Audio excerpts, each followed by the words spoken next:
Sejam bem-vindos e bem-vindas ao Intervalo de Aula, programa oferecido pela Faculdade Araguaia com a participação dos alunos de Jornalismo e Publicidade e Propaganda na equipe técnica. Nesta edição, vamos abordar o tema Educação e Tecnologia com a professora Ana Beatriz no quadro Momento Especial. Olá, vamos falar de escola, concepções, o conflito em conciliar tradição, modernidade no século XXI e que escola que queremos. Confira também uma entrevista com a professora russa Ludmila Guseva. Hello, my name is Ludmila Guseva. So I got my master's degree at Magnitogorsk State University and I went to Moscow to complete my PhD. Fique ligado porque está no ar o Intervalo de Aula, espaço em que professoras e professores trazem conhecimentos e debatem educação.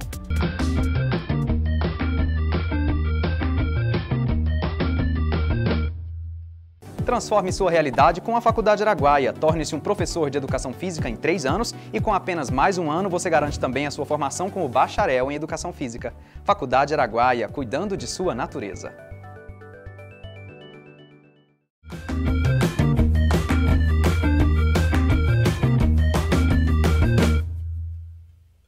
Olá, intervalo de aula começando aqui na TV Goiânia Band e no nosso canal do YouTube. E hoje você acompanha entrevista com a professora doutora russa Ludmila Guseva, que vai nos trazer conhecimentos sobre os sistemas de ensino adotados pela Rússia, como funcionam, em que idade cada um é aplicado, por que são utilizados. Você confere agora.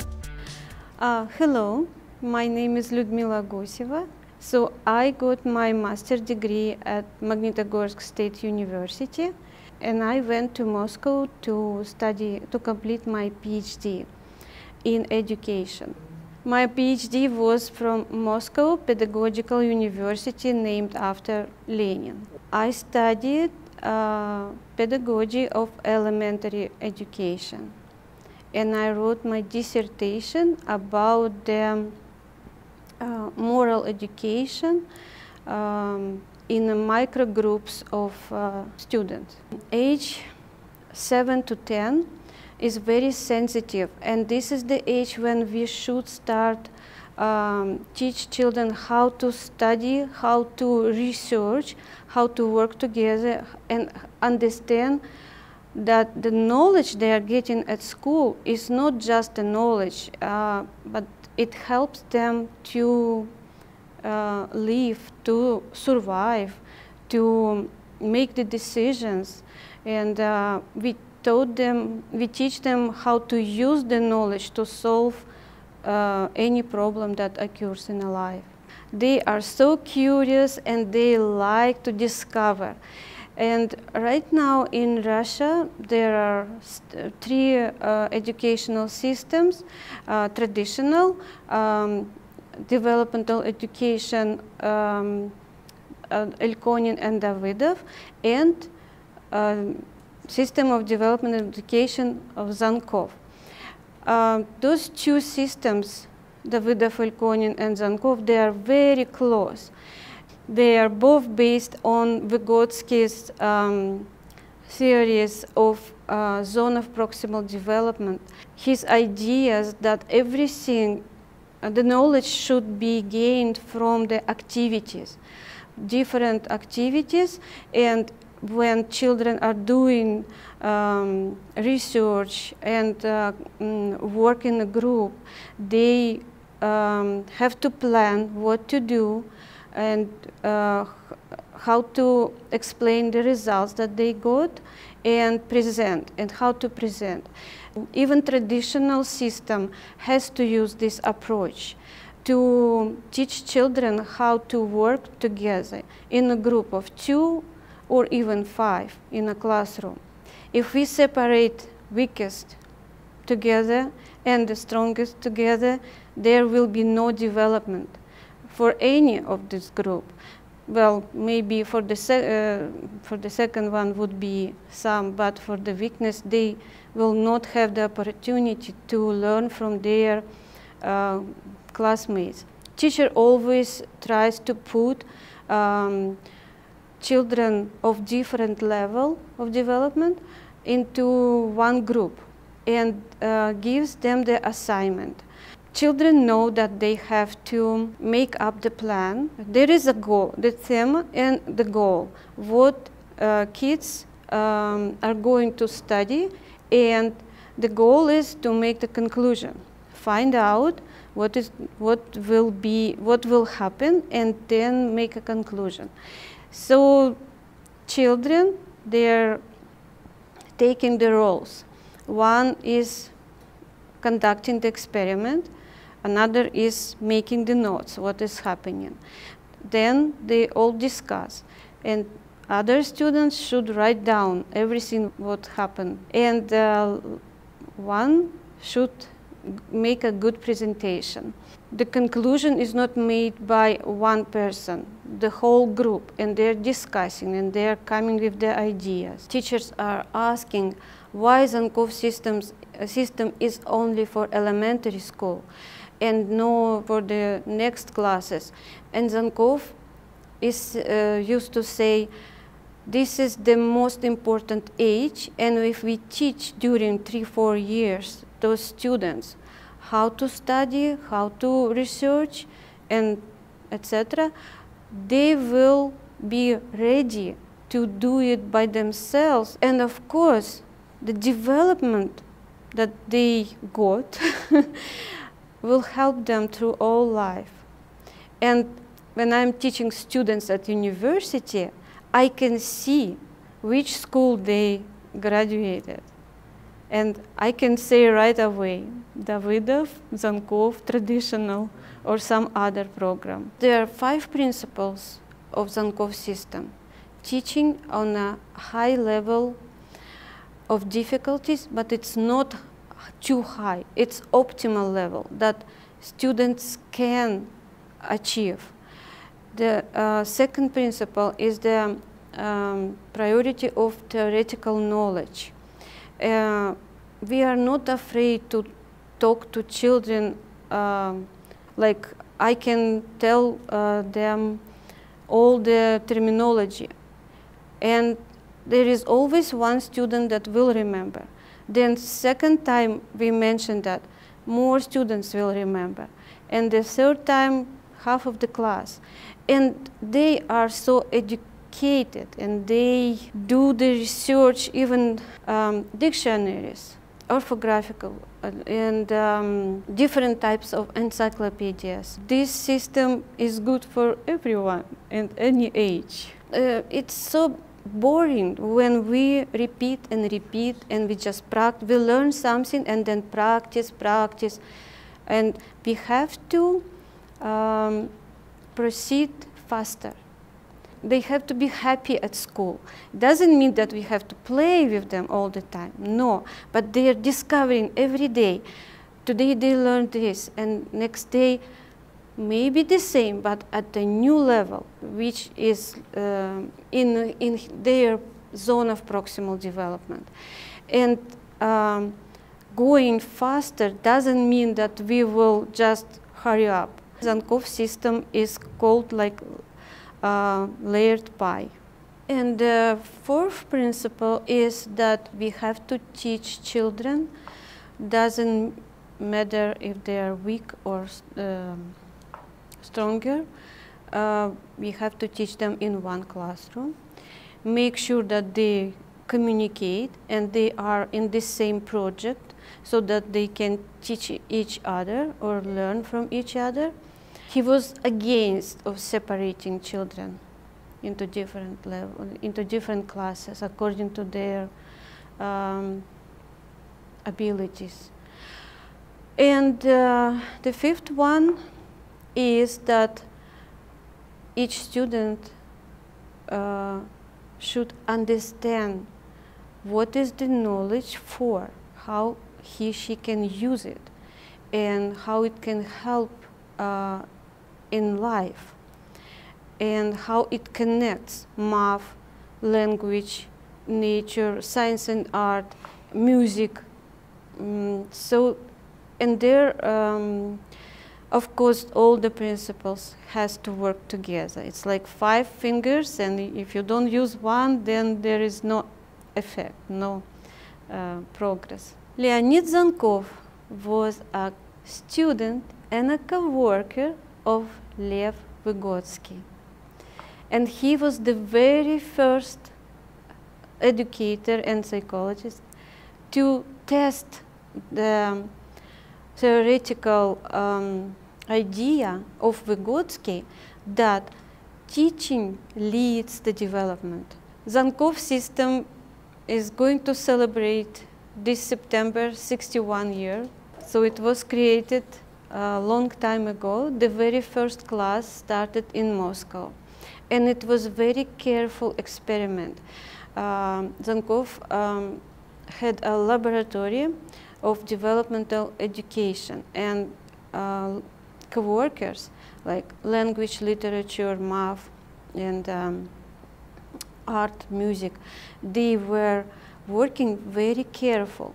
The class was sitting in a classroom, and on the back there was a window, and they could see children, the scientists could see children, and they could hear them. And they analyzed every lesson very carefully, and then they discussed what to do tomorrow, how to change the textbook, what should we remove, what should we add. It was very careful research, and I was very lucky to meet all of the authors of the textbooks. Some textbooks I even have with the autographs. E agora a professora Ana Beatriz com o quadro Momento Especial. O assunto hoje é sobre tecnologia na educação, modelos de escola e as perspectivas futuras para a nossa educação. Confira. Olá! O Momento Especial de hoje vai tratar sobre humanização e propostas pedagógicas de escola. Escola. Que instituição é essa? Instituição da modernidade, mas porém tão antiga, se for pensar de organização de espaço físico com pessoas e para um papel com um objetivo formador. Muito do que se discute nas teorias da educação, história da educação, que o formato das escolas, ele pouco se alterou, no sentido de o professor ele deter a autoridade ou de simbolizar essa autoridade, deter o conhecimento e está em suas mãos esse seu papel de transmissor. Aos alunos, por sua vez, caberia essa recepção passiva. Nas teorias mais contemporâneas de educação, esse papel tem sido questionado, sobretudo nas licenciaturas, nos cursos de pedagogia, na formação pedagógica, até pensando nesse sujeito contemporâneo que está muito mais acessível às informações e ao acesso ao conhecimento. Então, ainda que a profundidade, né, assim, acadêmica, sem dúvida, ali num campo do conhecimento, ele caiba ao professor, mas que o papel do aluno também não é eminentemente ali passivo, no sentido ali de aquele que não tem nenhum acesso, nenhuma referência prévia de um conhecimento, mesmo de cunho escolar, que ali na escola provavelmente será sistematizado, será traduzido ali por um meio ali, assim, de uma fórmula, de um código, de regras específicas, mas isso não quer dizer que previamente do conhecimento de mundo esse aluno não tenha assim, um saber de uma vivência. Então, seja no campo das linguagens, das ciências, da matemática, das artes, dos esportes, entre outros tantos tipos de conhecimento. Trazemos essa introdução para o comentário de um texto de George Forbes, psicanalista, que teatralizou uma situação envolvendo uma proposta de escola, na verdade, assim, contemporânea, ela já acontece, então, mais do que uma proposta, um conflito contemporâneo, com referência à escola. Para esse planeta Terra, para essa humanidade do nosso século, o que se pensa, né, em escola? E pensando no mundo contemporâneo, é impossível vislumbrar uma escola fora de uma sociedade moderna, industrial, capitalista, em que o mercado exige determinados conhecimentos e determinadas competências para um exercício de atividades. para uma autonomia social, financeira, pessoal. Neste caso, isso vem orientar os pais desde cedo nas escolhas das escolas. Então, que escola, que formato de escola, que conteúdos escolares os pais consideram fundamentais, né, assim, como tipos, né, fundamentais, com características fundamentais para o preparo para a vida em sociedade e muitas vezes até de uma forma, já vislumbrando uma função social, uma profissão, algo considerado bem-sucedido socialmente e pelo tipo de sociedade que vivemos, competitivo. E nessa peça, né, nesse sketch ali de teatro, é discutido isso, quer dizer, assim, os pais matriculam um jovem numa escola, e ali é mostrado ali assim como uma escola de elite e uma escola muito bem relacionada, com muito boas referências e com muito boa provisão no campo da informática. E aí os pais têm dois argumentos, né? Tanto porque informática é considerada ali a competência fundamental para o século XXI, então que garantiria dessa tecnologia de ponta, né, desde o ensino médio, né, do seu filho estar a par. Então, seria assim, algo importante, que o filho já entraria em vantagem, digamos assim, né, assim, num vestibular, no domínio ali de uma profissão, mesmo ali assim, num trabalho, assim, dentro do mercado de trabalho, desde a juventude à vida adulta. E a questão disciplinar, o rigor da escola quanto às exigências. E aí, o autor discute, ele põe essa em questão, o que no ambiente contemporâneo dois pontos com referência à escola coexistem. A disciplina, que é de um caráter tradicional, se a gente pegar a história da educação, ela desde a antiguidade, que é posto como lugar da escola, um lugar da disciplina, ali do professor, que tem um lugar do saber, mas algo ao mesmo tempo muito contemporâneo, que é esse conteúdo que ali é colocado como a escola, como uma das primeiras no campo da informática, e que se conjuga também na história em questão com o desejo do educando e o interesse do educando por essa área contemporânea. Acontece que o Samuel não gostou do jeito que o programa funcionava. Mas se ele acertava os problemas, por que ele iria achar isso? Então, ele acertava, mas algum dos colegas que ele fazia parceria não acertavam. E o Samuel não gostava do que o programa falava quando eles erravam. Falava como? Quando um aluno dava uma resposta errada, o programa dizia, você errou. Normal? Mas o Samuel não achou. Ele achava que quando um aluno ouvia aquilo, ele ficava desestimulado, não queria tentar de novo. Então, sei lá, a classe inteira ouvia que ele tinha errado e ficava com vergonha. Isso até que faz um pouco de sentido também. Por quê? Errar faz parte de aprender. É bom que todo mundo aprenda isso desde cedo. Não, sim, eu concordo. Então, foi exatamente isso que a professora de matemática explicou para ele. Ela disse que os programas tinham sido feitos por uma equipe especializada em ensinar e que o programa era perfeito para isso. O que também é um exagero, né? Bom, mas é necessário nessa idade, Rainer. É importante que o aluno saiba que quem tem o saber é a escola, não o aluno. Não, nem sempre. Como? Não, nada não.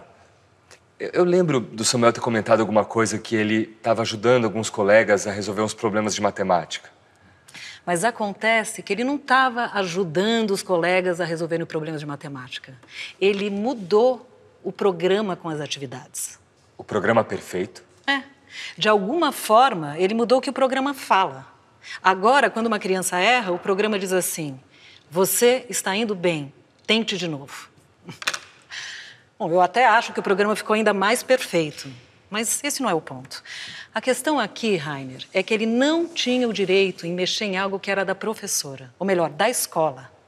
Então, qual é o grande assim, conflito ali que se põe, né? A diretora chama os pais e observa que o estudante, ele é considerado ali muito inteligente, muito capaz, porém, ele fere o mandamento, a disciplina da escola, porque ele quer inovar no próprio campo da informática.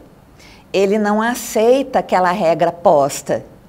E um detalhe, o que é curioso, né, o que mais chama atenção, é que a modificação posta pelo aluno, pelo estudante, é no sentido de humanizar, digamos assim, o programa. Então, o que ele considera ali que não está legal? É a questão do erro. Como que o programa de informática, ele assinala o erro para o sujeito? Então, se o sujeito, numa resposta, ele erra, o programa de informática simplesmente diz, você errou. E o estudante ali, assim, ele questiona, assim, colocar apenas, incidir no erro, isso causa um desestímulo, pode causar um desestímulo a quem responde, até da pessoa inibir e não querer tentar outra vez. Então, o que o estudante ali propõe é algo que motive aquele que errou.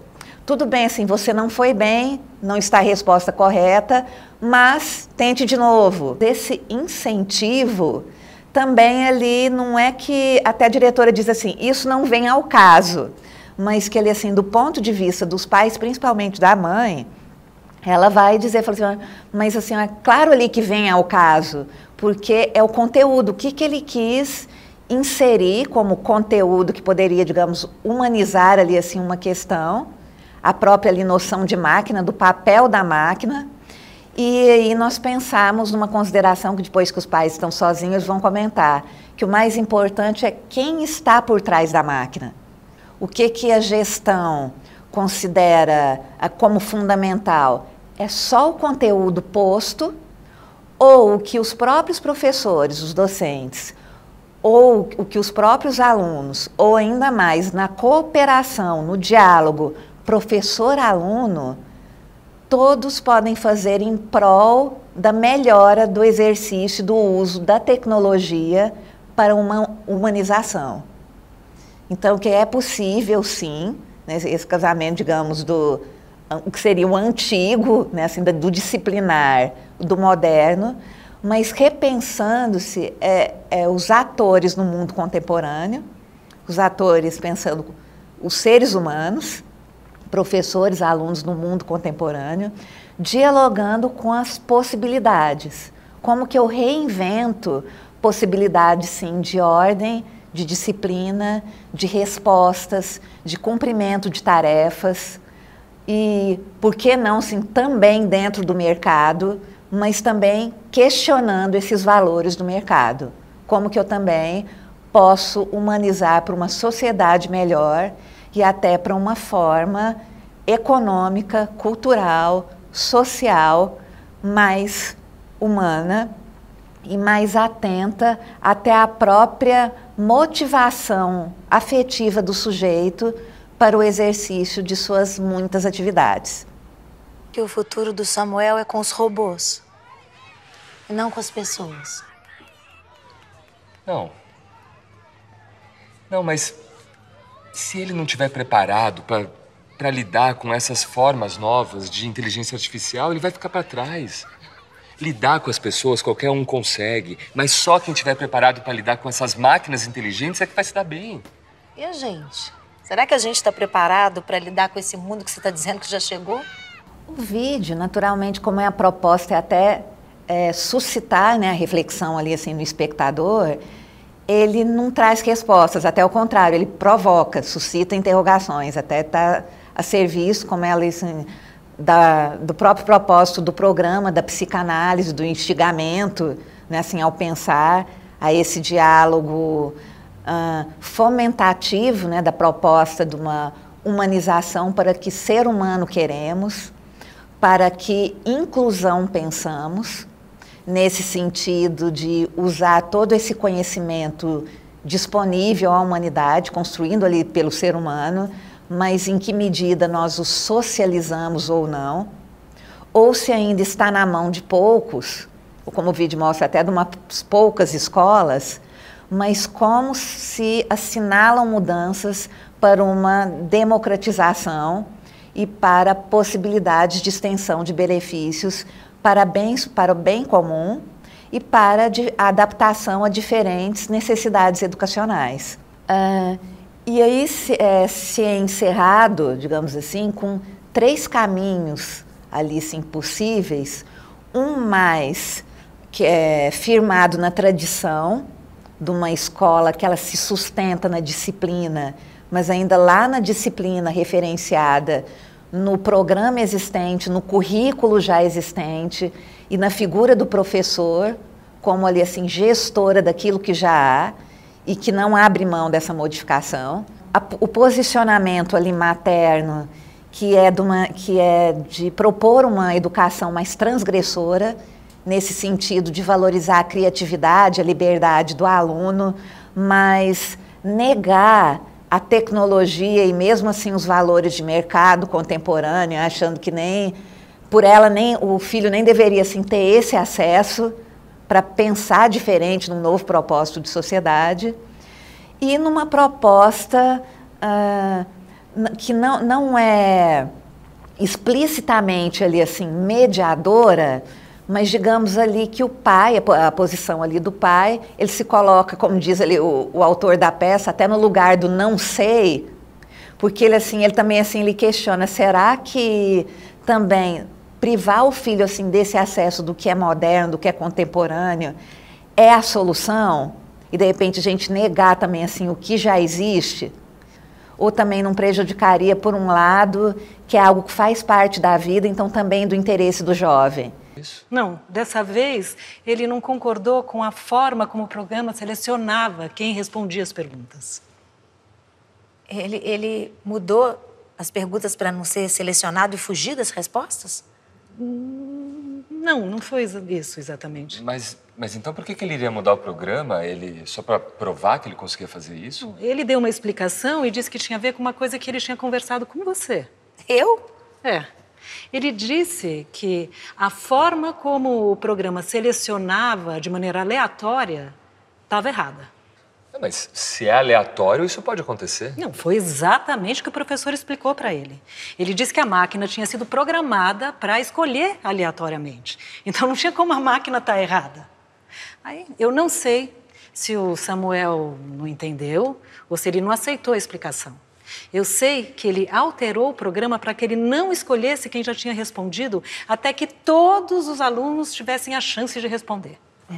Ele deixou o aleatório menos aleatório. Mais ou menos isso.